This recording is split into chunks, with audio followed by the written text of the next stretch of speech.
C'est le seul sujet où je me sens pas du tout à l'aise ou courageux d'en parler. Et en même temps, j'ai envie d'aller au fight sur ce sujet-là. Au pire, franchement, on peut couper des trucs.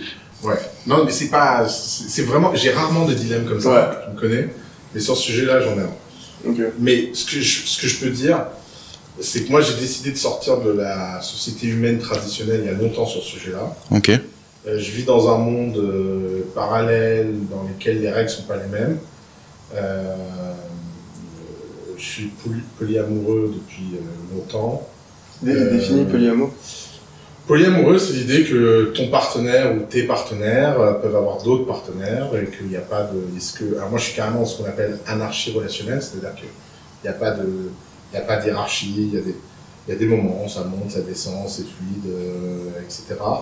Et j'ai vécu de façon traditionnelle en étant marié, fidèle, monogame. Quand je compare les deux, mais pour rien au monde, je reviens à l'autre monde. Tu penses que tout le monde devrait faire ça ou c'est vraiment lié à toi? Non, je pense que c'est un truc... Alors, je pense que il y a de bonnes raisons que la monogamie soit majoritaire. Je pense pas que être polyamoureux, c'est fait pour tout le monde. Je pense quand même que la société est très très très méprisante du polyamour et très très méprisante de ce mode de relation. Moi, j'ai tout entendu, c'est pas du vrai amour, ce machin. Et c'est pour ça que j'ai envie d'en parler parce que c'est intéressant. Il y a un moment, j'ai envie de défendre aussi un peu et tout. En même temps, c'est un aspect de ma vie qui fonctionne mais au top du top. Genre, il y a un pote qui m'a dit un truc récemment, je sais pas si j'avais parlé de ça la dernière fois ou pas, du fait d'être surdoué au bonheur, non? Non, je pense pas parlé. En fait, j'ai un pote très proche qui m'a dit un truc récemment. Il m'a dit, Oussama, il y a un truc que tu comprends pas. Il y a des gens, ils voient un tableau avec une équation, et ils ont la réponse. Et toi, pour avoir la même réponse, il faut travailler pendant des mois, comprendre des formules, faire des démonstrations, etc.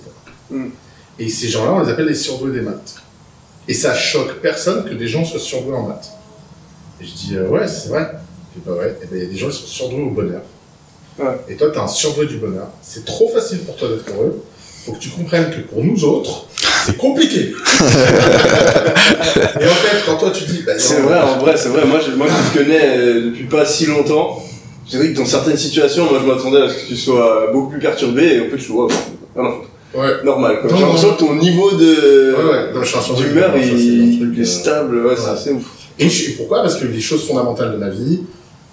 par exemple, un truc que je raconte souvent, c'est que ça fait 20 ans que je suis dans le business. Quoi qu'on dise sur moi, ce qui compte, c'est l'opinion que j'ai de moi-même. Est-ce que je vais dormir en étant heureux ou pas? J'ai jamais eu une insomnie parce que j'avais fait quelque chose que je regrettais. Et j'espère pouvoir continuer toute ma vie en étant comme ça. Ouais. Et donc moi, du moment que les gens que j'aime m'aiment, du moment que je sois fidèle à eux et que je leur permets de vivre, etc., je suis heureux. Et donc oui, alors les gens ils imaginent c'est l'orgie tous les week-ends à la maison, machin, je sais pas quoi. C'est pas ça le polyamour. Le polyamour c'est aussi une harmonie avec les différents types de personnalités, et c'est l'opportunité incroyable de pouvoir tomber amoureux alors qu'on est déjà amoureux. Et j'ai une façon très simple de l'expliquer que les gens peuvent comprendre. C'est par exemple, imaginons que vous aimez le tennis, t'es fan de tennis, t'adores le tennis c'est ta vie. Et un jour, tu rencontres quelqu'un qui adore jouer au tennis. Et tu joues au tennis avec. Et puis, cette personne, elle aime bien jouer au tennis avec toi, mais elle aime bien aussi jouer au tennis avec d'autres gens. Et puis, quand elle joue au tennis avec d'autres gens, elle apprend des trucs qui lui permettent, quand elle joue au tennis avec toi, de t'apprendre des nouveaux trucs, des techniques. Et puis toi, t'aimes bien des fois jouer au tennis avec d'autres gens, puis des fois, t'aimes bien jouer au tennis à 4. Mais où ça va? L'amour. Et l'amour, c'est du tennis. Et moi, je fais partie des gens qui voient l'amour comme du tennis, et je vois pas la différence entre le tennis et l'amour. Et on peut me raconter, alors je vois déjà le déferlement de commentaires, c'est pas pareil, machin. Très bien, je comprends pour que les gens ce soit pas la même chose. Mais pour moi, depuis petit, depuis aussi loin que je m'en souviens du premier bisou qu'on m'a fait dans la vie. Elodie Coupé, si tu nous entends. C'est pour toi, ça. Je pense souvent à toi. Le premier bisou qu'on m'a fait, il y a un garçon qui a regardé et qui m'a dit... la fille qui m'a fait un bisou, elle avait un amoureux. Et l'amoureux, il est venu me casser la gueule. Et j'ai pas compris pourquoi. Et on a fini devant la directrice. Et j'étais trop perplexe. Et je me souviens d'avoir cette tête d'enfant, genre... alors, je comprends pas pourquoi je suis là, et je comprends pas pourquoi il est fâché. Et il est venu me casser la gueule, et moi je lui ai dit, mais pourquoi? Explique-moi pourquoi tu veux me casser la gueule. Et il me disait, mais tu as fait un bisou à ma copine. Alors, je disais, non, c'est ta copine qui m'a fait un bisou, déjà. Donc cette personne-là, elle a décidé de me faire un bisou. Il s'avère que toi, apparemment, tu avais des droits de propriété, alors je sais pas comment ça marche, si c'est des papiers ou des trucs.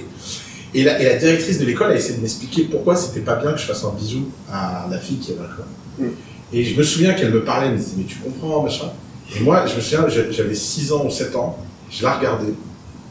Et dans ma tête, je me disais, mais elle est complètement conne. Et je me souviens toujours, et jusqu'à ma mère, le soir, qui m'explique que c'est pas bien et tout.